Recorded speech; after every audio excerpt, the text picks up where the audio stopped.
Welcome to the Dropship Podcast, where you'll learn how to build and grow a high-ticket dropshipping business and hear stories from successful e-commerce entrepreneurs. Let's kick this thing off.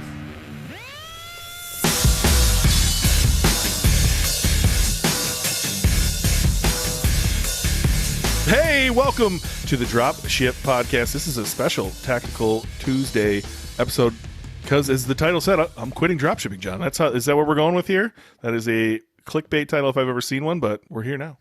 Well, yeah, that's right. It's all about Ben. Ben and his clickbait headline. He's just so mad for it. Well, I wanted to talk about this stuff, and I was like, what can we call this? Pivoting is good? Seize the moment? Or Ben is quitting dropshipping? Which one sounds better to you, John? Ben is quitting dropshipping sounds better, but is it really true, Ben? Is it really true? Yeah, it's more... Tell us if it's true. It can't be... I don't know, we'll get into it too, but the main dropshipping store I have, I can't be my main focus right now. And I think you'll understand why by the time we get through this podcast that, sometimes opportunity comes knocking and you have to take advantage of it when it's there. Yeah. Cool, man. Well, tell us what's happening. All right. So if you are a friend of the show, you've likely heard me talk about how I had a very, very good friend of mine come to me and say, I can't do this anymore. I can't do my job anymore. Please, will you teach me what you do? I will work for peanuts. And he literally worked for peanuts. I feel bad, but he was like, look, I'll work for peanuts. I want to learn what you do. And so I went and bought a 24-year-old domain for, I want to say it was like $5,000. And I bought it from Otis. John, have you heard of Otis? ODYS? I think it's .com or .co or .io. Basically, they buy expiring domains and keep them live, keep the pages with all the backlinks to it, keep them alive so you don't lose any rank in Google. So I bought this very, very powerful domain, and I brought my friend in. I said, you're going to build this thing. I'm gonna basically coach you the entire way, but you're going to do all of the work here, and hopefully by the end of it, you understand what we do, you understand how I do what I do, and my specific methods around SEO and content and things like that. So I brought him in, and these products, they played a specific role for me. So it's very much around like wellness. And for the last couple of years, I've been really struggling with my health. I spent a year working out twice a day, sending 2 photos a day to my coach and losing 0 pounds. Can you imagine a guy who weighs 350 bills plus, not losing any weight when he's exercising twice a day? That's really hard to do. And so I found a doctor who narrowed it down, found what it was. My insulin levels were through the roof. I was, pre-metabolic syndrome or whatever it's called. Slowly been working on that, but through the process, I met a lot of 1%ers at my masterminds who were deep into health. They care greatly. Most of the best entrepreneurs I've ever met care way more about health than they care about business, because if you don't have your health, you can't have your business, right? And so they focused a lot on some products that, maybe were woo-woo 5 years ago. They're just starting to get mainstream now, and there's nobody really out there representing this. And so that's where I went. I went after it. And so we started building that last year. It took a while to get off the ground, right? Because my friend, his name's Ben as well. Ben is a beginner to this, and took some time to get going, but we invested a lot of effort into SEO, right? So 100% unique content on the site. All product pages are built out to my specifications. Collection pages are built out to my specifications. Many best pages, as we often talk about. Many versus pages, as we often talk about. Tough space, but we're on our way to something amazing over there. Last month, 70,000 impressions, 532 clicks, a couple sales from the organic clicks as well. And the roadmap is simple: more content, more brands, more links. And I feel like this is whale. Like, I was really going after a whale. I knew it would take a while, and it's been a little slower than expected. I would say high ticket dropshipping is a little tougher with supply chains being the way they are from COVID, but it was profitable, right? So last 10 months in that business, we did 203,000 in revenue in our first 10 months. If I take my buddy's salary out of there, which I think is fair, as anybody who buys this, they're going to run this business. They don't need him. He's not coming with, by the way, anyway. $17,000 profit. That is 8.5% profit margins. I also was paying my business partner, Leighton, to do a ton of coding, because again, I was planning to run this for the next 5-10 years. And I also hired my friend Karina to start running social, so that would send social signals and help our SEO. And I think you could pull that back out. You don't have to, but if you pull that back out, again, if you're running this business, if you're high ticket dropshipping, you're likely doing all of this stuff yourself in the beginning. And so that would be $21,669 profit in the first 10 months, which is pretty good. I'd be pretty happy with that as a solopreneur. And so I was pretty happy with this business, and I still am very happy with this business. However, I was at E-commerce Fuel Live a few weeks ago in Virginia. My friend Garrett Akerson was there. I met him at a mastermind. He is the founder of Kindred Bravely. They make nursing bras and products for pregnant women. They recently exited for a very large figure. They also kept a bunch of equity, and I believe he's almost done with his, being CEO for a couple of years, and he's going to exit with that little bit of equity for the same price he exited the big part of equities. And so I take his advice very seriously. He's worked very, very hard for what he has, and he looked at me and he just started saying, what's the problem of scaling my pets brand? And I started saying,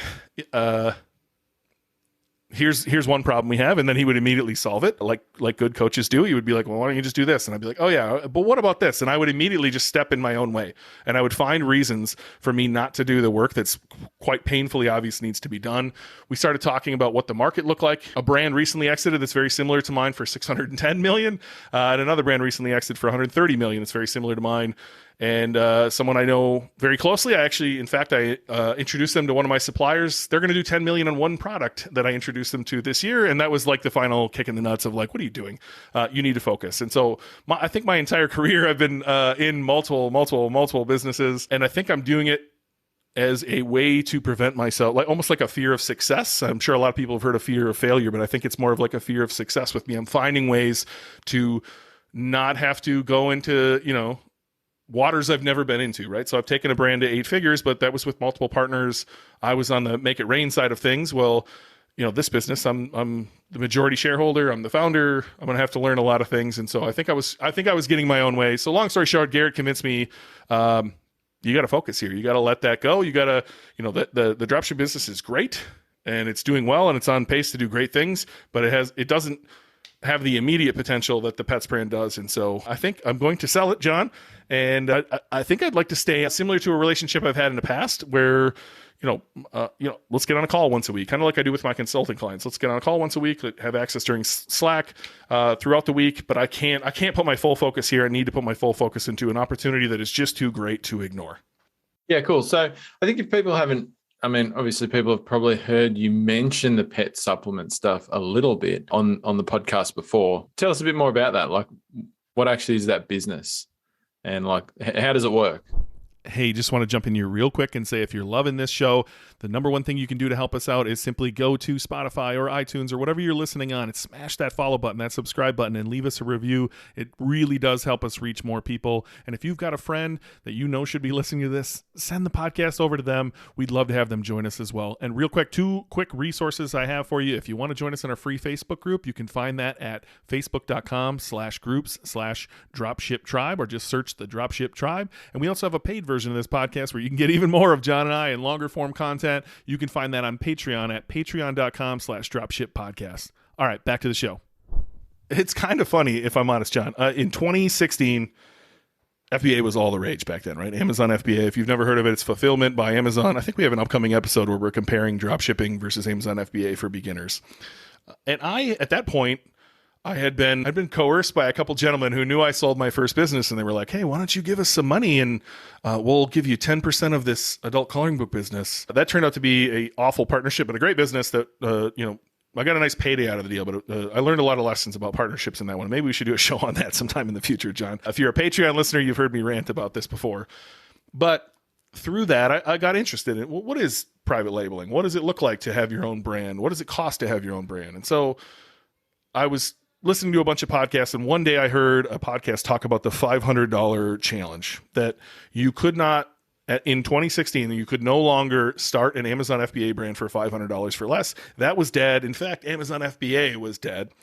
And I have no idea why that day, that podcast stuck in my head, but I was like, you know what? I can do it, and I'll do it right now. And so I stopped whatever I was doing that day. I started doing research. I found a product that fit the criteria I needed as far as like, here's a real opportunity. And I went to Google. It took me about 20 minutes to find the manufacturer, and their minimum order quantity was 12. And I was like, oh, this is it right here, right? So I went to Upwork. I hired a guy. He created the ugliest label you've ever seen, which you can still see on my website, comparing the old versus the new. And I launched it. I launched with 12 bottles. Actually, I think I ordered 24 bottles to start. And that was it. It immediately took off because I did the research correctly on Amazon. And by took off, I mean, what really happens is it's a slow roll, right? The next order was 48. The next order was 100. And the next order was 150. And you never have any fucking money because you're rolling over your cash constantly to buy more stock and make more sales and not run out on Amazon, which was a bigger deal back then than it is now. And so I'm going along slowly there. Amazon's really growing that business, and I'm focusing on dropshipping hardcore. Back then, I was helping scale a business with Corey Eckert very, very quickly. And somewhere right around there, my cat, which I'm a huge cat guy, by the way. Love my cat. He would jump in the window. Oh, God, get out of here. He would jump in the window, and he would look at birds. And he would jump back out of the window and come running over to me, in the recliner or wherever to, get petted. And when he would jump out of the window, he started limping. And if you have a pet at home and you start seeing them get old, like that shit sucks. That really, really sucks. And I've had Leo since he was a kitten. So that was the first sign of him like, oh no, he's not going to be around forever. And I noticed my manufacturer also carried a glucosamine product. The first one I launched was a glucosamine for dogs. They also had one for cats. And I noticed only one person was selling that product from them. So I bought it. I bought it online. I gave it to my cat, and within 3 days, his limping was gone. He started running around chasing the laser pointer again. And I was like, oh, we're onto something here, right? So I spoke with my manufacturer. How can we get this done for my brand? And very shortly after that, I launched that product with his face on it. So all of a sudden, I have meaning in this business, right? So newsflash, I don't like dogs. Don't tell anyone. I don't like dogs. I really don't like dogs. They're okay. I got bit when I was young. That probably did something to me, and I just don't like dogs. And so to have a product that actually hit home with me with my cat, that brought in some ownership. Again, I let Amazon grow this for the most part, and I've never really put in my full attention. What am I good at, John? I'm good at SEO. I'm good at Google AdWords. I'm good at driving traffic. I'm good at building love your customer sequences. I'm good at building a customer journey and an experience. And I didn't do any of that for this business. It just sat there, and Amazon grew it and grew it and grew it. In fact, last year, Amazon broke $500,000 in sales. Well, I'm literally doing nothing but making sure Amazon continues to have product. Then we got into Chewy, and immediately it took off on Chewy. And then our website really started taking off this year. In fact, today we crossed the revenue that we did last year. We crossed that number today. So less than 4 months into the year, we've already crossed last year's revenue so triple the pace on only double the traffic. So we've really cleaned up conversions. This product really works, which again, you'll hear me harp on product. And so we're at Cape Canaveral, and the ship's taking off. And so somebody needs to steer this rocket ship to the moon and really take advantage of this opportunity that's right in front of us. And to throw a little icing on the cake, that company that exited for $610 million exited at like a 25x multiple, John. You don't get those multiples in any other space other than jewelry, pets, SaaS, things like that. And so the opportunity is real. And I have to go. I can't ignore this. I can't ignore what's right in front of me. It has nothing to do with whether I think dropshipping is viable or not. I just showed you the numbers on that business. I'd be pretty happy if that was my business in year one. And it, obviously it is. And anyone listening to this I'm sure would be thrilled to have a $200,000 a year business that profited them $20,000 last year. But I have to go after this real opportunity in front of me. Yeah. Cool. Good story. Well, I want to share just a couple lessons that hopefully you can take from this. I truly believe big, and I mean big opportunities, they don't come very often in your life. They do come, and I think they come for every single person, and whether you are open to seeing them or not is completely on you. I think there's a lot of people in this world who are negative and don't believe anything's good that's going to happen to them, and so when that stuff shows up, it just passes them right by. I want to believe that I'm a eternal optimist, and I'm always thinking about positivity. And so I see this one quite clear, and I think this is one of the moments. I've had a few in my life, and I've capitalized on them, and I don't want to miss this one. I try to spend time thinking about 20 years from now, 30 years from now, 40 years from now. When I look back, what am I going to hate that I did today? What am I going to look back and be like, oh, I should have treated the kids better. I should have been softer with one of the kids, or I should have taught them a lesson rather than yelling at them, which happens probably more than we'd all like to admit. But also, when did business opportunity come by that I either took advantage of and I shouldn't have, or I'm going to regret, like this one specifically, I'm going to regret if I don't go all in here. And so while I'm not quitting drop shipping, I know that was a fun little title here, I have to go after this opportunity. And I really hope that this teaches people that pivoting is good. There's a lot of people in our audience who have 2, 3, 4 drop shipping stores. And I really believe that while that's probably great and fitting their lifestyle currently, that if they really wanted to take one of those to 8 figures, they would have to, as my friend would say, don't let a nickel hold up a dollar. They're going to have to move some of those aside so that they can focus and really take one of these to the moon. The 8-figure business I was part of, that was the only thing those 2 gentlemen were working on, and that was the only drop shipping store I was working on at the time, really focused on it. Jon, I know you've been with some companies that have been at 8 figures. Were they running multiple stores at the time, or were they focused? Yeah, more focused for sure. And I think when you get to that, when you're getting into that realm of multiple 7 figures, and you're on track to keep pushing past that up towards that 8-figure mark for a high ticket dropshipping business, I think you have to be. There's just the effort required to get there, and there's a number. When you get into that realm and making that next jump, there's a bunch of things that you as a business owner need to do to continue pushing that on, which are outside of the realms of just managing your ads or doing that sort of lower level stuff that I just don't think you can focus on them enough. Like, you have to build partnerships, you have to do this, you have to do that. And so I think if your attention's on 3 or 4 stores, it's really difficult to do that. So, I mean, this is certainly, I've learned this lesson in different ways myself, but yes, I'm definitely, a lot of people talk about, and it's a question we get often when people first come to dropshipping. Oh, how many stores should I start? In fact, I think we did I know I did a YouTube video on this recently. We've probably talked about it here on this show as well. People often ask early on, should I start 2 or 3 stores? Should I start, multiple stores at the same time? Should I do this? Should I do that? And I think early on in my journey, I thought that was a good idea, but these days I don't think it is. I think you really do need to be able to focus, not necessarily only on one thing, but you need to limit the number of things you're focused on, and you need to protect your attention. Certainly I've been all over the place. I've been a coach, I've been managing ads, I've been running dropshipping businesses, I've been building a course. I did that all at the same time. Like, going back a couple of years, I was doing all of that at the same time. And honestly, doing none of it as well as I could have been, doing a couple of individual things. And so over the last 2 to 3 years, particularly, I've really paid attention to bringing down the number of things I'm working on, right? So it's a lot smaller now than it used to be. And lo and behold, the results in those things that I am focused on are getting better and better, right? And the quality of what I'm doing in those spaces is getting better and better. And I feel a lot better. I probably feel less stressed as well, right? Like, mental health wise, if you're focused on too many things, mental health wise, it just sucks, man. You're stressed. You're constantly worried that you're missing things, that you're not on top of things. And you just don't need that in your life. That's going to guarantee that your kind of life expectancy in the business space is significantly reduced. Like, the chance that you're just going to have a mental breakdown, chuck your hands up in the air and quit is significantly increased if you just never feel on top of things, if you're constantly stressed. And I think that's the worst thing that could possibly happen to you. So, yeah, I totally get the direction you're going in here, and I think it'll be a great thing. And if you're listening in, and either you've got multiple businesses or you're thinking about starting multiple businesses, have a good hard think about this. Like, particularly if you're running multiple businesses and you don't feel that any of them are doing as well as they could, that might literally be part of the problem, is that you just need to slim it down, pick the biggest opportunity that you have, or that you think you have, or get some advice as to what it is, and cut the rest out.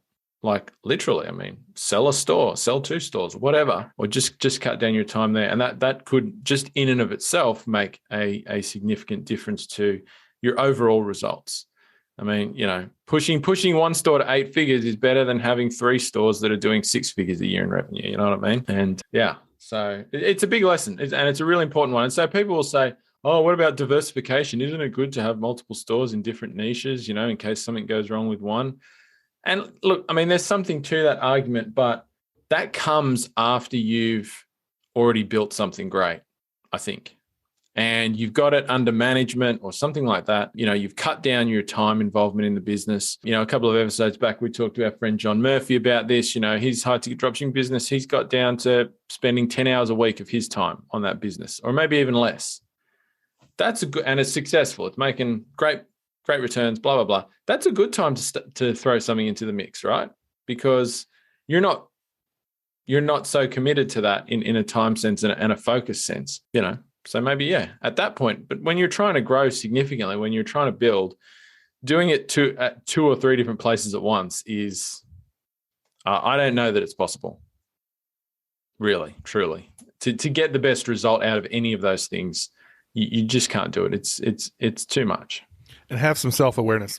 I think the big thing for me was that night talking to Garrett in this really loud room, by the way, at ECF. Like, after he solved every one of my problems that I brought forward, I realized it was me. I was just putting all these things in front of me to avoid going after what was right in front of me. I was finding a way to sabotage myself. And so have some self-awareness and ask yourself, are you putting limits on yourself? Are you finding ways to distract yourself so you don't have to go after what's actually really hard and right in front of you? So I would ask that. And look, I want to tie a bow on this by saying I'm not going anywhere. Like, I want to be part of this business when it sells. Hopefully, just doing some quick math, somewhere 40 to 60K would be a nice little exit here. And I'd love to maintain some percentage because I want to keep my foot in this dropshipping arena for sure. I also have multiple consulting clients that are all high ticket dropshippers. And so I want to make sure, like, I ain't going anywhere, and you're not going to get any less of Jon and I on this podcast or on YouTube, or for our students doing the weekly calls, whether it's in the group or in Slack, whatever it is. Like, I'm not going anywhere here. I just I need to focus on one e-commerce business at the moment and put most of my focus there, and still be able to give my consulting clients and this course and our students and this podcast and the YouTube channel and everything else like the love it deserves. So I'm not going anywhere. Thanks for listening to the Dropship Podcast. You can find all the show notes for this episode at dropshippodcast.com. And if you're ready to take the next step in your dropshipping journey, we invite you to join us inside Dropship Breakthrough, where Jon and I will walk you through step by step in starting your own high-ticket dropshipping e-commerce business. But that's not all. Dropship Breakthrough will also teach you everything you'll need to know to grow your business and take it to the next level. So head over to dropshipbreakthrough.com and sign up for our free training that will help you take the first steps towards building and growing your own profitable high-ticket dropshipping business.